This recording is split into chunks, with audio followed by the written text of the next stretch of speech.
აი ახალგაზრდობაში რთული მომენტები როცა იყო, ახლა რატო გამახსენდა, იცით, შარშან როგორც იქნა გადაუწყვიტე სახლის გარემონტება, ძალიან დიდი სესხი ავიღე ბანკში. დავასრულე, გადავედი და ორ კვირაში დავკარგე სამსახური. არა, ჩავერთვები რა. ერთი წელი ავიღო სესხი არ ავიღოს ერთი წელი, სანამ ის სამსახური ყო და ფიქრობდა.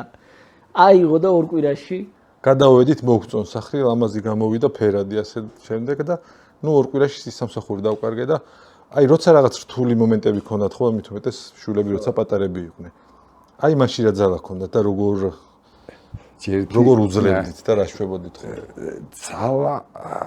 ძალა ჩვენ მე არასოდეს მარტო არ ყოფილვარ, მე და ნათია ვარ. გამომდინარე აქედან როცა რაღაცა გვიჭირს, ერთად გვიჭირს, როცა რაღაცა გვილხინს, ერთად გვილხინს და გამომდინარე აქედან მე არ მიგრძნია ესე ვთქვათ, დათრგუნულად თავი რაღაც მომენტებში, იმიტომ რომ ჩვენც თუ გაგვიკეთებია შეცდომები რაღაცა ახალგაზრდებს, ძალიან ბევრი შეცდომა გაგვიკეთებია, რომელიც პროსტო არ ვიცოდით რა უნდა გაგვეკეთებინა და ამიტომ იგნორირება გაგვიკეთებია ისევ ერთად.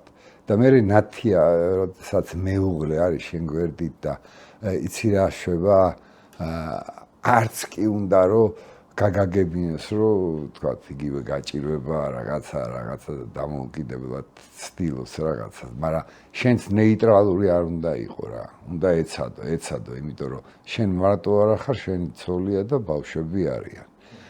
თან ახლა იმ პერიოდში ჩვენ დროს რომ დაიწყო, თქვათ გაჭირვება, კიდე მომდგრები იყვნენ ოჯახები, გაიგე? აი მომდგარი ოჯახები ძალიან ბევრი იყო. საქართველოში საშუალო ფენა არსებობდა, როდესაც დღეს ეს ფენა აღარ არის.